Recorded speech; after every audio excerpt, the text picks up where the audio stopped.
Mesdames et messieurs, nous allons poursuivre avec notre deuxième PowerPoint qui, comme je vous l'ai annoncé, fait référence à la jurisprudence que vous aviez à lire, plus particulièrement à l'affaire du Kosovo, de la déclaration donc d'indépendance du Kosovo, et à cette célèbre affaire de la Cour suprême du Canada sur la sécession. Alors, dans cette première affaire sur l'affaire du Kosovo, en réalité, ce dont on discute, ce sont les conditions de validité d'une déclaration d'indépendance.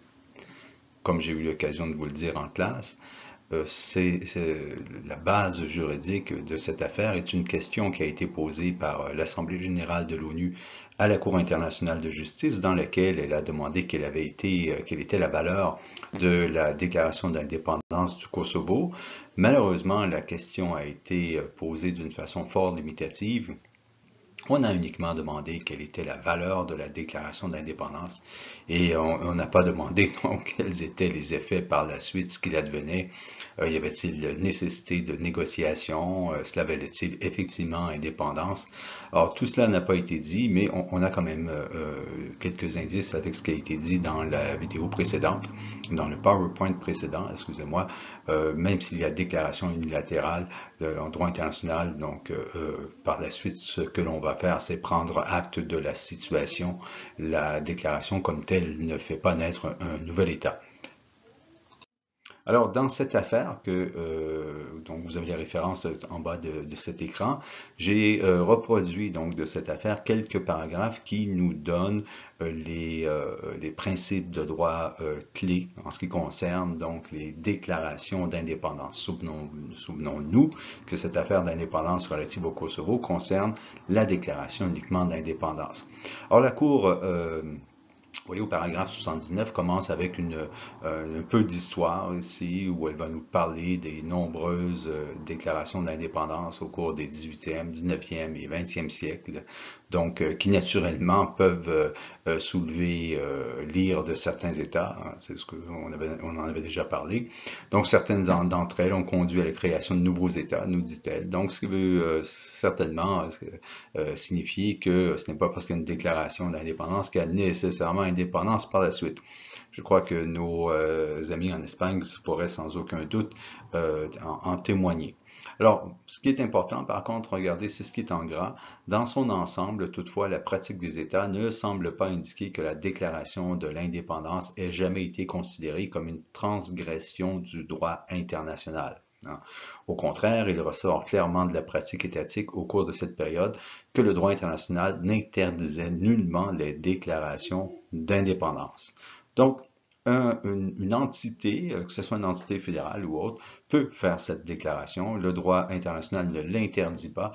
Que dira le droit national? Ça, c'est autre chose. Encore une fois, l'exemple récent de l'Espagne nous prouve qu'il peut y avoir des conséquences juridiques nationales à cet égard, mais en droit international, le droit ne l'interdit pas.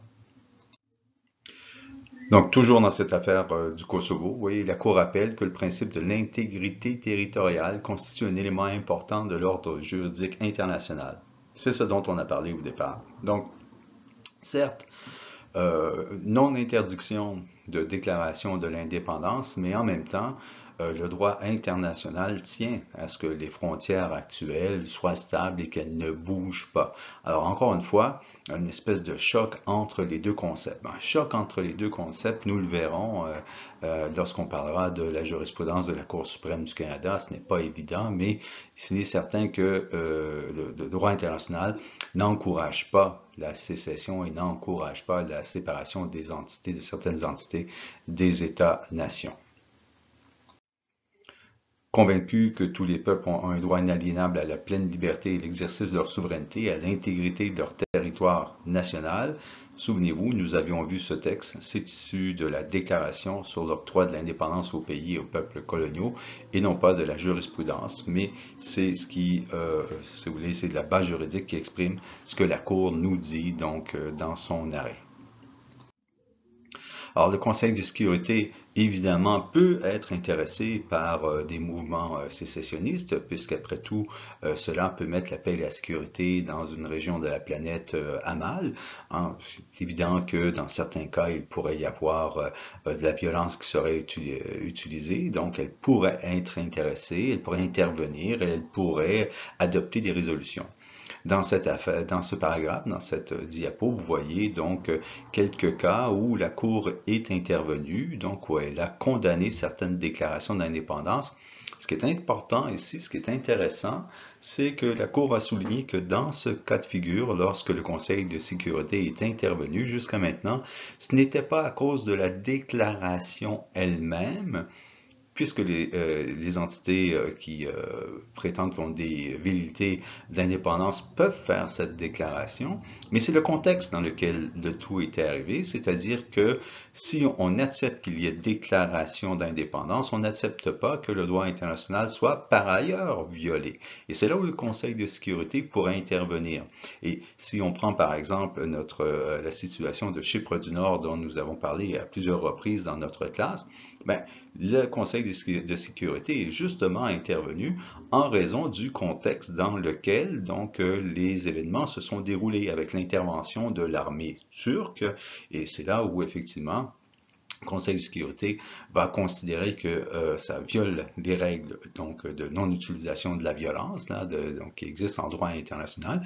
Et c'est dans ce contexte où on dira aux États ne reconnaissez pas Chypre du Nord, puisque le tout ne s'est pas fait comme il se doit. Et là, j'ai mis en jaune donc un passage qui est important pour nous. Vous voyez, la Cour relève cependant que dans chacun de ces cas, le Conseil de sécurité s'est prononcé sur la situation telle que qu'elle se présentait concrètement lorsque les déclarations d'indépendance ont été faites. L'illicéité de ces déclarations découlait donc non de leur caractère unilatéral, mais du fait que celles-ci allaient ou seraient allées de pair avec un recours illicite à la force ou avec d'autres violations graves de normes de droit international général, en particulier de nature impérative, le jus cogens. Donc, vous voyez, pour les raisons déjà indiquées, la Cour estime que le droit international général ne comporte aucune interdiction applicable des déclarations d'indépendance. Le concept a été posé, je crois que vous avez compris. Donc, une déclaration d'indépendance pourrait contrevenir à une résolution du Conseil de sécurité et être invalide.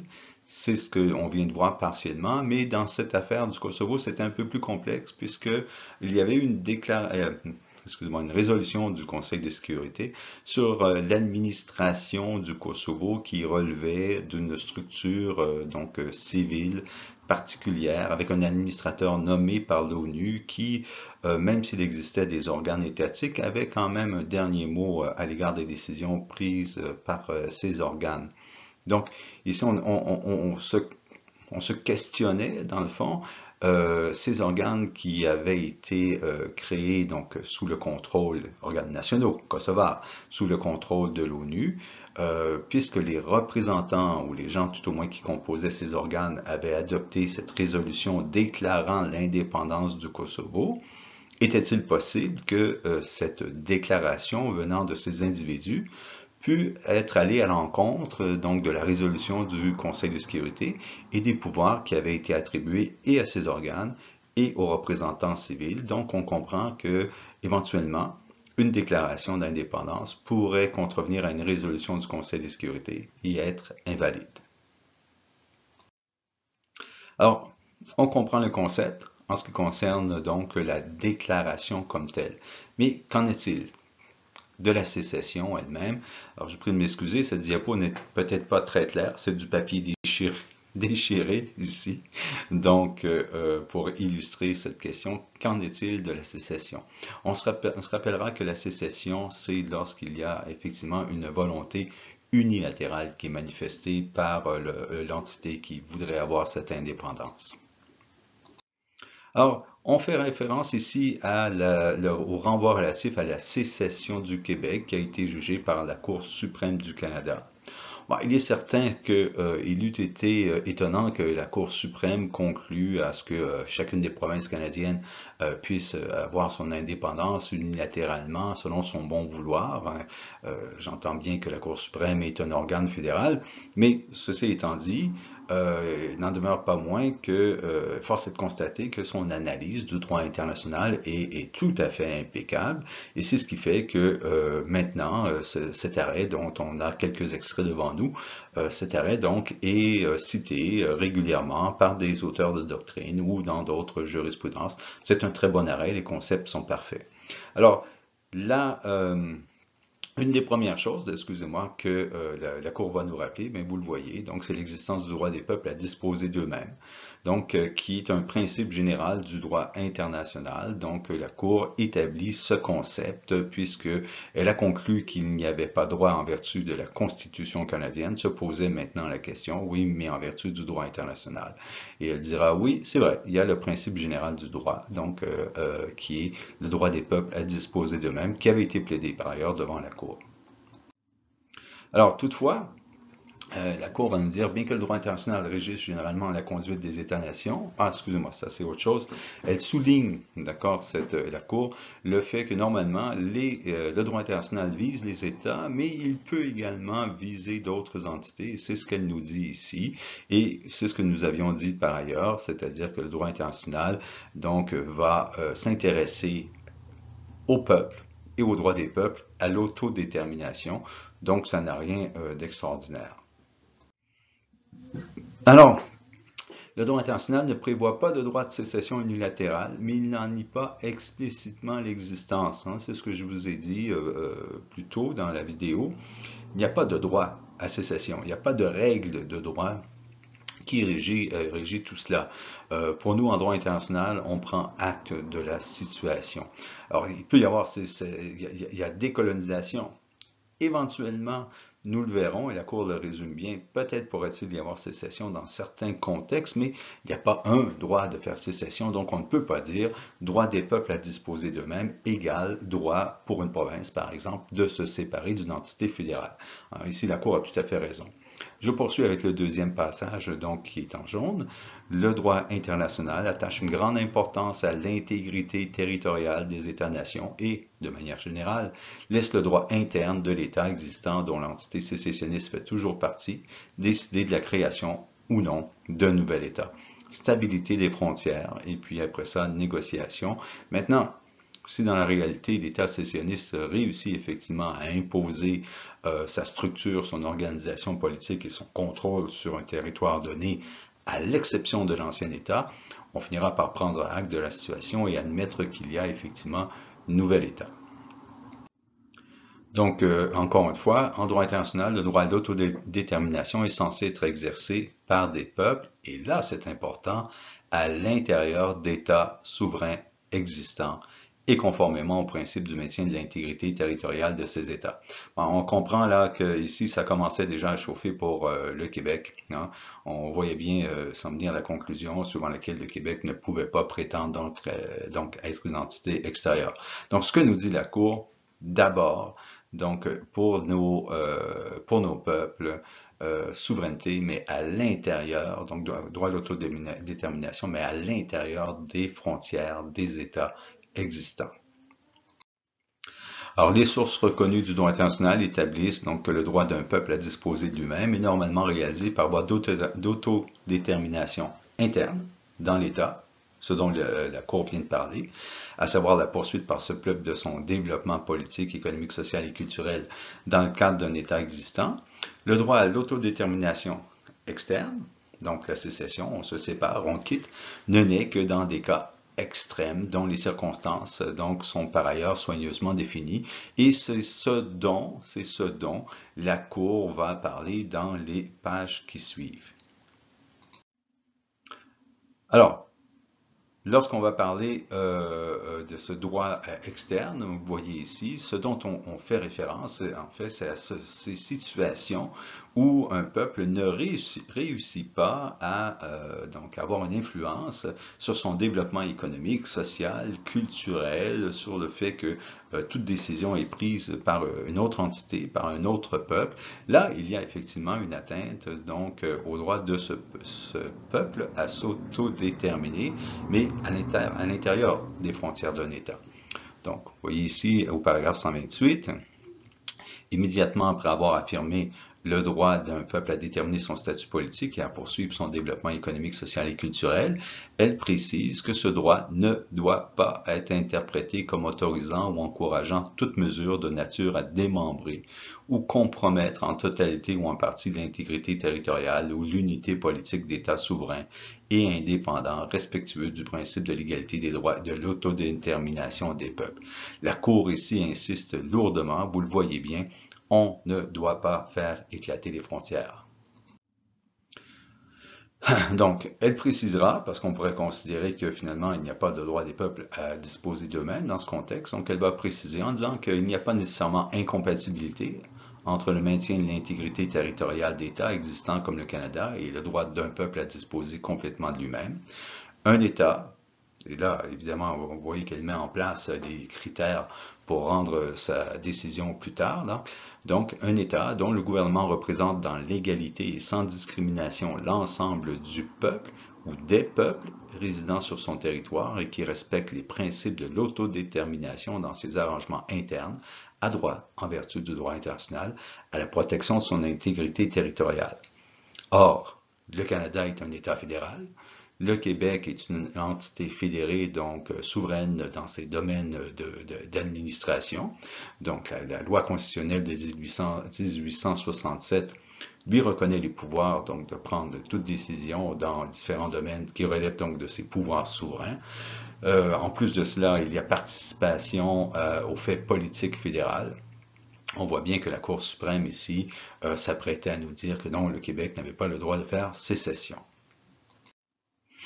Alors, la Cour va reproduire un passage donc d'un livre du professeur Cassezé, qui est un grand internationaliste, donc qui va nous parler donc effectivement du droit des peuples à l'autodétermination externe. Donc, le droit à l'autodétermination externe, qui emporte la possibilité de choisir ou de rétablir l'indépendance, n'a été accordé qu'à deux catégories de peuples, ceux sous domination coloniale ou sous occupation étrangère, sur le fondement de l'hypothèse que dans les deux cas, ces peuples constituent des entités intrinsèquement distinctes de la puissance coloniale ou occupante et que l'intégrité territoriale de ces peuples, qui, à toute fin pratique, a été détruite par la puissance coloniale ou occupante, doit être pleinement rétablie. Donc, occupation coloniale ou occupation étrangère. On propose un autre cas donc d'application du droit à l'autodétermination, excusez-moi, externe. C'est celui où un peuple est soumis à la subjugation, à la domination, à l'exploitation étrangère en dehors du contexte colonial. Alors ici, on pourrait penser effectivement à une situation où vous avez une partie de la population qui exploite totalement, donc, par exemple, une minorité, mais une minorité dans la mesure où elle constitue un peuple, donc, et l'empêche d'avoir accès à toute administration politique. Là aussi, ça pourrait conduire donc à un droit donc de faire sécession. Alors, j'ai déjà entendu certains auteurs prétendre que ce dû être légal, qu'on doit trouver le tout dans la Constitution. Personnellement, donc en droit international des droits de la personne, donc, en m'appuyant sur le droit international des droits de la personne, je conclus que c'est une situation de facto et non pas une situation juridique, puisque le droit international des droits de la personne s'intéresse à la jouissance des droits, donc in concreto, dans la vraie vie, et non pas uniquement sur le papier. Alors, plusieurs commentateurs ont en outre affirmé que le droit à l'autodétermination peut, dans un troisième cas, fonder un droit de sécession unilatérale. Et là, la Cour va souligner, donc, c'est pas clair, là, bien que ce troisième cas ait été décrit de plusieurs façons. Il repose sur l'idée que lorsqu'un peuple est empêché d'exercer utilement son droit à l'autodétermination à l'interne, il a alors droit, en dernier recours, de l'exercer par la sécession.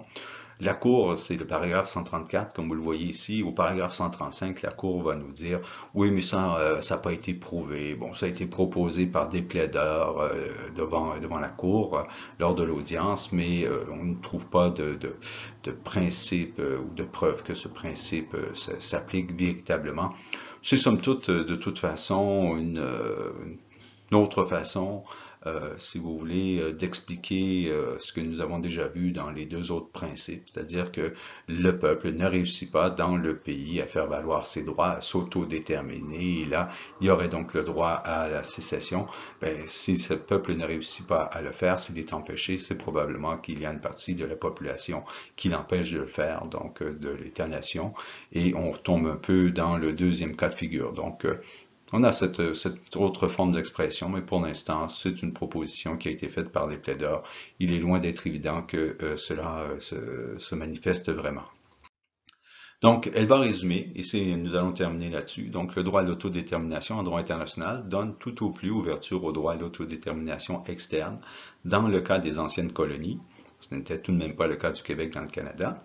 Dans le cas des peuples opprimés, comme les peuples soumis à une occupation militaire étrangère, là non plus, ce n'était pas le cas du Québec dans le Canada, ou encore dans le cas où un groupe défini se voit refuser un accès réel au gouvernement pour assurer son développement politique, économique, social et culturel. Or, dans les passages que nous n'avons pas lus de cet arrêt, la Cour a pris le temps de noter qu'au moment de cet arrêt, dans les 50 dernières années, au cours de 40 années, le premier ministre avait été un Québécois, d'importants ministres étaient des Québécois, donc au fédéral, pas au Québec naturellement, et elle avait soulevé, donc fait une analyse de la situation de l'administration du Canada, et puis il y avait des Québécois partout, donc il était difficile de prétendre que les Québécois n'avaient pas un accès réel au gouvernement canadien. Donc, dans ces trois situations, le peuple en cause jouit du droit à l'autodétermination externe parce qu'on lui refuse la faculté d'exercer à l'interne son droit à l'autodétermination. Elle conclura que le Québec, ayant possibilité de jouir de ce droit à l'interne, n'avait naturellement pas la possibilité de s'appuyer sur le droit des peuples à disposer d'eux-mêmes pour faire valoir qu'il avait le droit de faire sécession, donc, et de se séparer unilatéralement. Comme je vous l'ai dit, cet arrêt reproduit parfaitement l'état du droit international et on peut s'y fier. Merci.